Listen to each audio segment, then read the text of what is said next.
فيه هدى للمتقين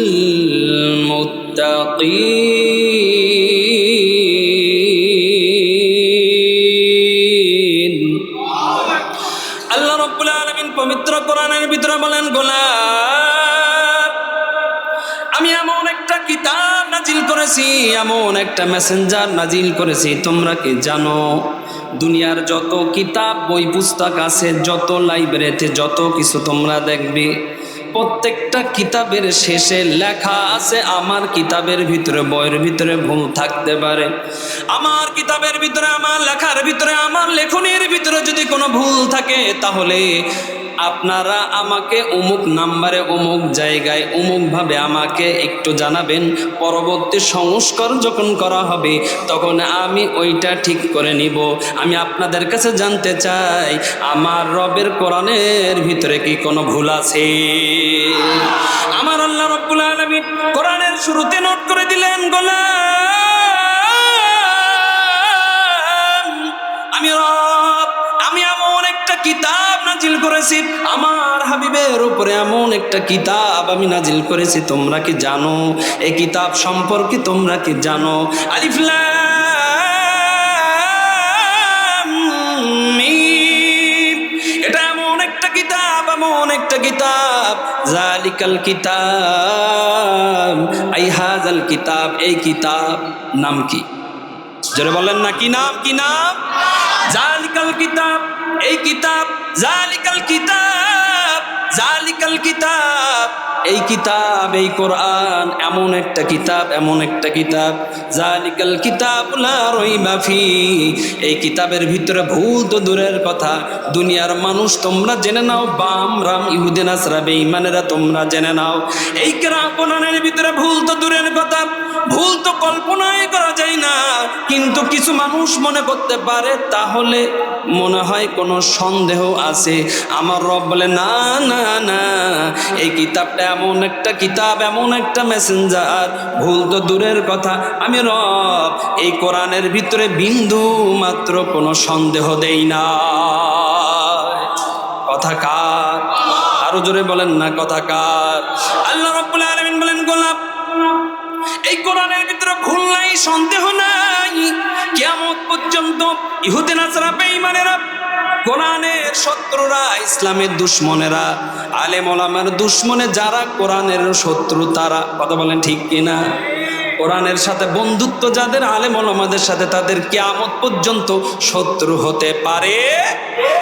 যারা আলেম ওলামার বন্ধু, কোরআনের বন্ধু, রবের বন্ধু, নবীর বন্ধু, ইসলামের বন্ধু, এদের কখনো কোনো দিন কোনো অবস্থায়, এরা কখনো কোনো দিন কোনো অবস্থায় কোরআনের বিরোধিতা করতে পারে না। কিন্তু কোরআনের বিরোধিতা করে যারা, ইসলামের দুশমন তারা, কোরআনের বিরোধিতা করে তারা, নবীর দুশমন তারা, নবীর দুশমন যারা, তাদের ভিতরে একটু না একটু ঝামেলা হবে, এটা কিয়ামত পর্যন্ত থাকবে। এর ভিতরে যারা হকের স্লোগান দিয়ে যারা সামনে অগ্রসর হবে, তারাই হলো আল্লাহ তাআলা কোরআনের ভিতরে নোট করে দিয়েছেন, হুদাল লিল মুত্তাকিন।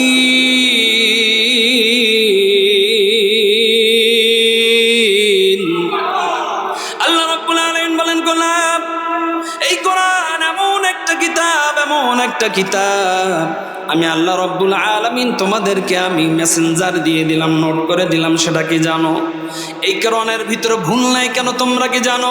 কেননা সকল বই পুস্তকের ভিতরে, তাওরাতের ভিতরে ভুল, ইনজিলের ভিতরে ভুল, সমস্ত আসমানি কিতাবের ভিতরে ভুল পাওয়া যায়। বর্তমান যে ছাপাখানায়, আগের কিন্তু না, বর্তমান যেগুলো পাওয়া যায় ভুল পাওয়া যায়, কিন্তু কোরআনের ভিতরে ভুল পাওয়া যায় না। 1400-1500 বছর পার হয়ে গেল। আল্লাহ রাব্বুল আলামিন বলেন, গোলাম, তাওরাতকে আমি রব এটা সংরক্ষণের দায়িত্ব নেই নাই, জাবুরকে আমি রব সংরক্ষণ করার আমি দায়িত্ব নেই নাই, ইনজিলকেও আমি আল্লাহ রাব্বুল আলামিন সংরক্ষণ করার দায়িত্ব নেই নাই। আমি আল্লাহ রাব্বুল আলামিন আমার হাবিবের উপরে নাজিল করেছি কোরআন, আর সংরক্ষণের দায়িত্ব আমি রব নিজেই আমার কাছে রেখে দিয়েছি। একটু জবান খুলে বলেন না আল্লাহু আকবার।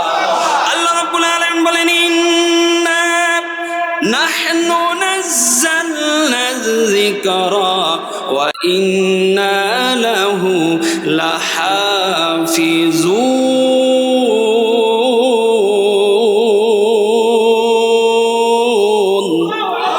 বলেন না কথা কার? আরো জবান খুলে বলেন না কথা কার?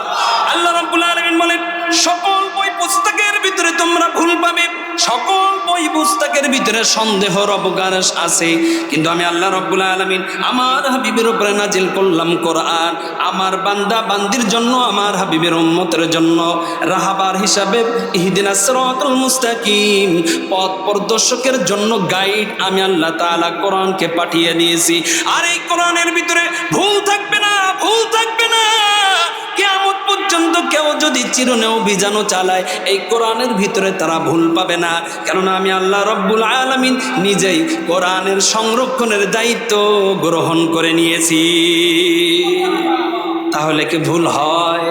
আরে কথা বলে না, ভুল হয়। সুতরাং কোরআন পড়ে যারা, কোরআনের উপরে আমল করে যারা, তারা দুনিয়ার ভিতরে সব থেকে উৎকৃষ্ট সন্তান। কথা বলেন ঠিক কি না? কিন্তু এক শ্রেণীর মানুষ আছে না নাই, যারা মাদ্রাসায় পড়ে অথবা দাড়ি টুপে রাখছে, কোরআন শরীফ তেলাওয়াত করতে পারে এবং হেফজখানায় পড়ে অথবা নজরানা মক্তবে লেখাপড়া করে, আড়ে চোখে তাকানোর পাবলিক আছে না নাই? আরে কথা কয় না, আছে না নাই? আমি বলতে চাই, যারা আড়ে আড়ে তাকায়, আমি তাদেরকে বলতে চাই, তোমার বাবা যদি মারা যায়, দাদা যদি মারা যায়, পরদাদা যদি মারা যায়, তাহলে সবিনা খতম কোরআন শরীফ খতম করার কোনো দরকার নাই। আড়ের পাবলিক যারা, তাদের বিনা কোরআনে খতম হয়ে যাবে, তাদের জন্য দুনিয়াতে কোরআনের খতম বৈধতা নাই। আছে? আজীবন কোরআনের বিরোধিতা করলেন, বাবা মারা গেল, মাদ্রাসায় গিয়ে হেফজখানা থেকে ছাত্র নিয়ে কোরআন খতম করতেছেন, বিশ্বাস করেন আজীবন আপনার বাবা কোরআনের বিরোধিতা করলো, নবীর বিরোধিতা করলো, ইসলামের বিরোধিতা করলো, মৃত্যুর পর কোরআন খতম করলে কোনো লাভ আছে? আছে? নাই। এই জন্য এখনো সোজা হওয়ার সময় আছে না নাই? আরে কথা বলেন, আছে না নাই? সম্মানিত হাজিরিন, এই জন্য আল্লাহ রাব্বুল আলামিন বলেন, গোলাপ এই কিতাব এমন একটা কিতাব, এমন একটা কিতাব, এই কিতাবের ভিতরে ভুল তো দূরের কথা, কিয়ামত পর্যন্ত কেউ যদি চেষ্টাও করে ভুল ধরার জন্য, আমি আল্লাহ রাব্বুল আলামিন তাদেরকে ইহদিনাস সিরাতাল মুস্তাকিম, কোরআনের হেদায়েতে সাসে ধাসে বরকতে তাদেরকে আমি আল্লাহ হেদায়েতের মালা তাদেরকে পরিয়ে দেই। কিতাবের ভিতরে পাওয়া যায়, নবীজির উপরে যখন কোরআন নাজিল হলো, আবু জেহেল, উতবা, শাইবা, ওয়ালিদ ইবনে মুগিরা, এই মাথা মোটা মাথা ফোলা বেঈমানেরা, তারা চিন্তা করলো, হ্যাঁ রে, মুহাম্মাদের উপরে যেটা নাজিল হয়, আমাদের যত কর্মচারী আছে, আমাদের যত নেতা আছে, আমাদের যত অনুসারী আছে, প্রত্যেকে একজন আরেকজনকে বলে মুহাম্মাদের উপরে নাজিল হয় যে কোরআন, মুহাম্মাদের উপরে নাজিল হয় যে মেসেঞ্জার, অত্যন্ত সুন্দর, বড় মজা লাগে, বড় ভালো লাগে। রাতের আধারে মুহাম্মাদের কণ্ঠ থেকে কোরআন তেলাওয়াত শোনার জন্য যায়। আবু জেহেল, উতবা, শাইবা, ওয়ালিদ ইবনে মুগিরা, এই মাথা মোটা মাথা ফোলা বেঈমানেরা এক জায়গায় বসে তারা গোল বৈঠক করে তারা এবার ডিসিশন নিল, সিদ্ধান্ত নিল, আজকে আমরা যাব আসলে সত্য নাকি মিথ্যা, মুহাম্মাদের উপরে কোরআন নাজিল হয়, এই কোরআন নাকি অনেক স্মৃতি মধুর হয়, এই মেসেঞ্জার নাকি স্মৃতি মধুর হয়, তার রবের পক্ষ থেকে যে কোরআন, এই কোরআন নাকি অনেক মজা লাগে, শুনতে ভালো লাগে। তাহলে নতে নগদ প্র্যাকটিক্যালে যাইতে হবে। তাহলে আজ রাত্রে আমরা যাব, আমাদের কোনো অনুসারী যেন আমাদেরকে না দেখতে পায়, কেননা আমাদের অনুসারীরা যদি আমাদেরকে দেখতে পায়, তাহলে আমাদেরকে আর নেতা বলে মানবে? আরে কথা কয় না, মানবে? অসুবিধা হচ্ছে আপনাদের? বুঝতে অসুবিধা হচ্ছে? সম্মানিত হাজিরিন, আবু জেহেল, উতবা, শাইবা, ওয়ালিদ ইবনে মুগিরা তারা চলে গেল। নবীজির আদত ছিল, অভ্যাস ছিল, দৈনন্দিন এশার নামাজ আদায় করার পর নবীজি খাওয়া দাওয়া করে, নবীজি কোরআন তেলাওয়াত করে তারপরে ঘুমাইতে যায়। নবীজির আদত অভ্যাস হলো এশার নামাজ আদায় করার পর কোরআন তেলাওয়াত করে তাড়াতাড়ি ঘুমিয়ে যাওয়া। রাত যেন না বেশি হয়ে যায়, কেননা শেষ রাত্রে নবীজি আবার উঠে যায় তাহাজ্জুদ নামাজ আদায় করার জন্য। রাতের নামাজ আদায় করার জন্য নবীজি দ্রুত ঘুমিয়ে যায়। আর বর্তমান সময় আমাদের ইয়ং জেনারেশন যারা হয়, ডিজিটাল যে সমস্ত আমার ভাইয়েরা হয়, তাদের রাত তো ওই সময় হয় মোবাইল ঠেলতে ঠেলতে যখন হাত থেকে পড়ে যায়, তখন চিন্তা করে মনে হয় এবার ঘুমের টাইম হয়ে গিয়েছে। ঘড়ির দিকে তাকিয়ে দেখে 2:30 ক্রস অথবা 3টে সুই সুই অবস্থা। তখন চিন্তা করে এবারে ঠেলাকল বাদ দিয়ে এবার ঘুমিয়ে যায়। ওই যে ঘুমিয়ে যায়,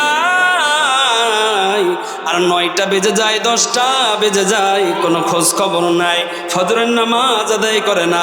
আবার ওই আল্লাহর বান্দা নবীর প্রেমে রাস্তায় গিয়ে জীবন দিতে রাজি হয়ে যায়।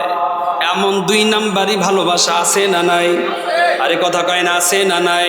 নবীজিকে ভালোবাসবে যারা, নবীজিকে মুহাব্বত করবে যারা, আশিকে রাসূল দাবি করবে যারা, বিশ্বাস করো কখনো কোনো দিন কোনো অবস্থায় ফজরের নামাজ তাদের মিস হতে পারে।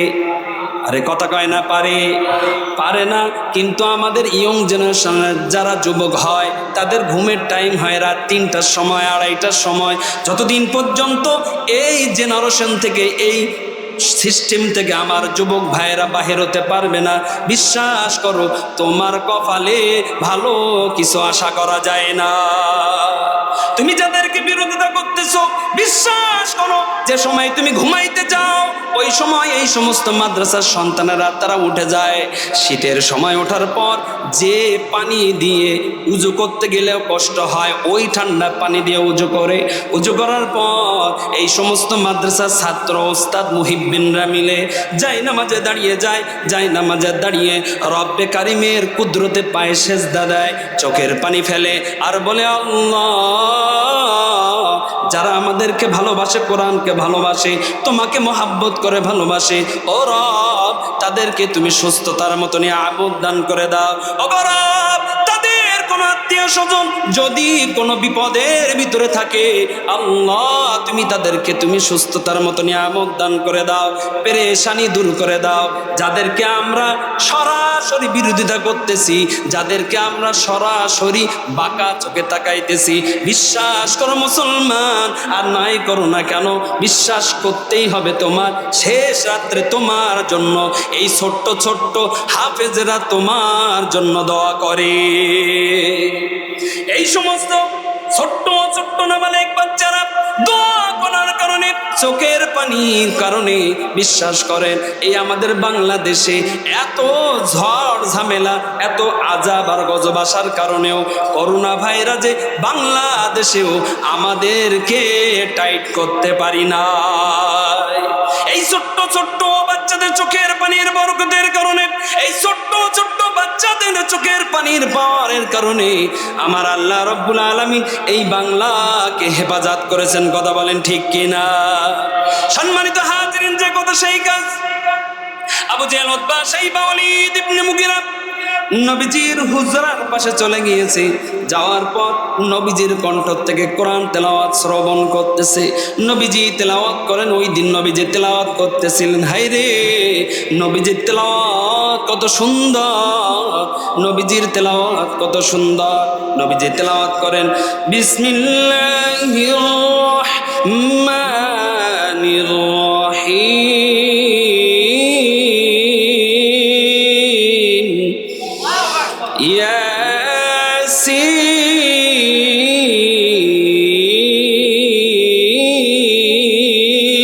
ইয়াসিন ওয়াল কুরআনিল হাকীম।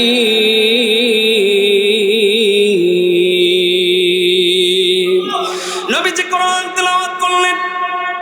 তেলাওয়াত করতে করতে নবীজি যখন তেলাওয়াত শেষ করলেন, ঘুমাইতে যাবে, এইদিকে আবু জেহেল, উতবা, শাইবা, ওয়ালিদ ইবনে মুগীরা, মাথা মোটা মাথা ফলা বেঈমানেরা কিংকর্তব্য বিমূঢ় হয়ে গেল।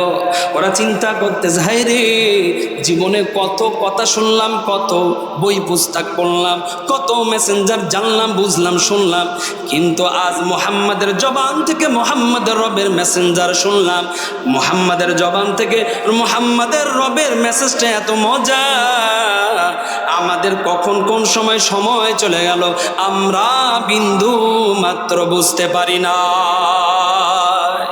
সম্মানিত হাজিরিন, এবার আবু জেহেল, উতবা, শাইবা, ওয়ালিদ ইবনে মুগীরা তারা চিন্তা করতেছে, চলো চলো চলো এখান থেকে চলে যায়, কেননা যদি আমাদের অনুসারীরা যদি জানতে পারে, বুঝতে পারে, তাহলে আমাদের উপরে ঝামেলা হবে।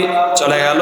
যাওয়ার পর আবু জেহেল মনে মনে চিন্তা করে, সর্বনাশ, এইটার উপরে যদি 144 ধারা যদি রুলস যদি আমি জারি না করি, তাহলে তো সবাই মুহাম্মাদের দলে ভিড়ে যাবে, মুহাম্মাদের কাছে যাবে, আর মুহাম্মাদের কাছে যদি যায় তাহলে আমাদের দল হালকা হয়ে যাবে, মুহাম্মাদের দল ভারী হয়ে যাবে, আর মুহাম্মাদের দল যদি ভারী হয়ে যায় তাহলে তো আমাদের চেয়ার আর টিকে থাকবে না।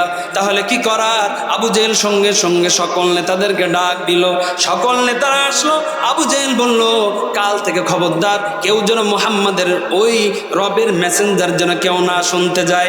144 ধারা রুল জারি করে দেওয়া হলো, মাইকিং সার্কুলার সব জায়গায় দেওয়া হলো, মক্কার সমস্ত অলিগলিতে সমস্ত জায়গায় বলে দেওয়া হলো, এবং এইটা বলে দেওয়া হলো, শোনো শোনো শোনো, যদি তোমরা এই আদেশ যদি না মানো, নেতার আদেশ যদি না মানো, তাহলে তোমাদের শাস্তি কি হবে জানো?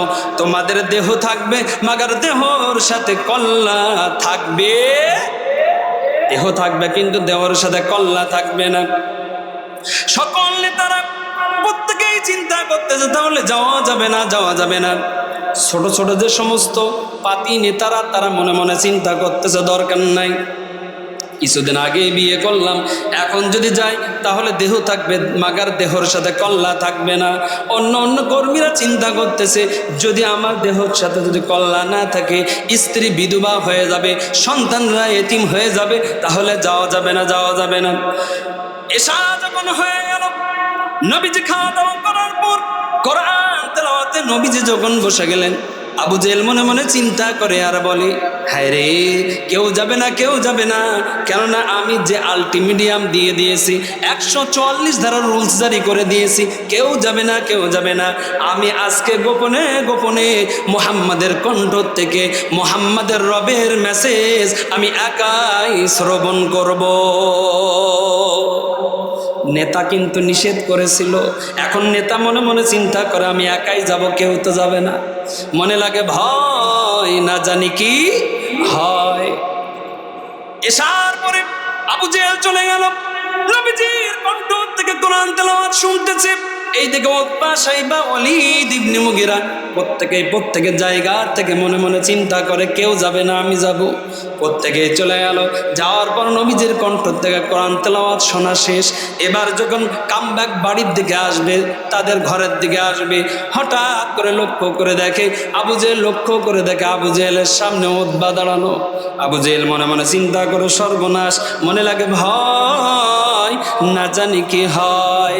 যেখানে বাঘের ভয় সেখানে কথা বলে না, সেখানে রাত হয়। আবু জেহেল সঙ্গে সঙ্গে নেতার নেতৃত্ব দেখানোর জন্য ধমক দিয়ে বলল, উতবা, কেন এখানে আসলে তুমি? কি ব্যাপার, কি কারণে আসছো? উতবা সঙ্গে সঙ্গে বলো, নেতা, লাউড স্পিকার কম করো, লাউড স্পিকার কম করো। ও নেতা, তুমি যে দোষে দোষী হয়ে গিয়েছো, আমিও উতবা ওই একই দোষে দোষী হয়ে গিয়েছি। তুমি আইছো কোরআন তেলাওয়াত শুনতে, আমাদের মন চায় না? একটু বলা যাবে কি আল্লাহু আকবার? কেননা কোরআন তেলাওয়াতে মজা আছে না নাই? একটু জবান খুলে বলেন না, আছে না নাই? আল্লাহ রাব্বুল আলামিন পবিত্র কোরআনের ভিতরে নোট করে দিয়েছেন, ও গোলাম, তোমরা কি জানো আমি আল্লাহ রাব্বুল আলামিন এই কোরআনের ভিতরে কেমন মজা দিয়েছি? সূরাতুল আনফালের ভিতরে কত সুন্দর করে নোট করে দিলেন, ইন্নামাল মুমিনুনাল্লাযীনা ইযা যুকিরাল্লাহু ওয়াজিলাত কুলুবুহুম ওয়া ইযা তুলিয়াত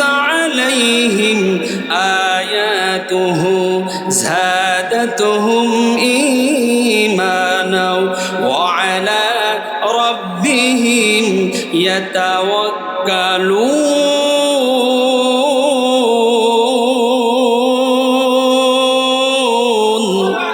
আল্লাহ রাব্বুল আলামিন বলেন গোলাম এই কোরআন এমন একটা কোরআন, এই কোরআন এমন একটা কিতাব, তোমরা কি জানো তোমার সামনে যদি কোরআন তেলাওয়াত করা হয়, তোমার সামনে যদি কেউ কোরআন তেলাওয়াত পড়ে, কোরআন তেলাওয়াত করে, কেউ যদি শ্রবণ করে, আমি আল্লাহ রাব্বুল আলামিন তাদের ঈমান শত গুণে আমি রব বৃদ্ধি করে দেই। এটা জবান খুলে বলেন না কথা কার? আরো জোরে বলেন না কথা কার? আমি সুলতানপুরবাসীর কাছে জানতে চাই, কোরআনের ভিতরে মজা আছে না নাই? আরো জোরে বলেন আছে না নাই? কম না বেশি? জোরে বলেন কম না বেশি? এই জন্য আল্লাহ রাব্বুল আলামিন বলেন গোলাম ও আমার বান্দা, ও আমার বান্দি, তোমার সামনে কোরআন তেলাওয়াত করা হবে আর তোমার ভিতরে যদি মজা না লাগে, তোমার ঈমান যদি বৃদ্ধি না হয়, তাহলে মনে করো তোমার ঈমানের ভিতরে ঝামেলা আছে। আছে না নাই? এই ঝামেলাওয়ালা লোক আছে না নাই? কোরআন তেলাওয়াত শুনলেও রাগ হয়, এই গ্রুপ আছে না নাই? আল্লাহ তুমি তাদেরকে হেদায়েত দাও, আর হেদায়েত যদি না থাকে তাদেরকে তুমি ধ্বংস করে দাও। জবান খুলে বলে না আমিন। সম্মানিত হাজিরিন, আবু জেহেল, উতবা, শাইবা, ওয়ালিদ ইবনে মুগিরা প্রত্যেকের জায়গা থেকে এবার চিন্তা করতেছে সর্বনাশ, আমাদের তো দেখা সাক্ষাৎ হয়ে গেল, আর এই কথা যদি সার্কুলার হয়ে যায়, নেতারা মাইকিং করার পর, পোস্টার করার পর আবার নেতারা গিয়েছে মুহাম্মাদের কণ্ঠে কোরআন তেলাওয়াত শোনার জন্য, তাহলে আমাদের আর কোনো পুঁজি থাকবে না। কি করার? আবু জেহেল সঙ্গে সঙ্গে চিন্তা করলো, এই একটা বিষয় সার্কুলার করে দাও, মক্কার অলিতে গলিতে সমস্ত পকেট জায়গায়, সমস্ত শাখা প্রশাখায় আমাদের লোকগুলা দিয়ে দাও।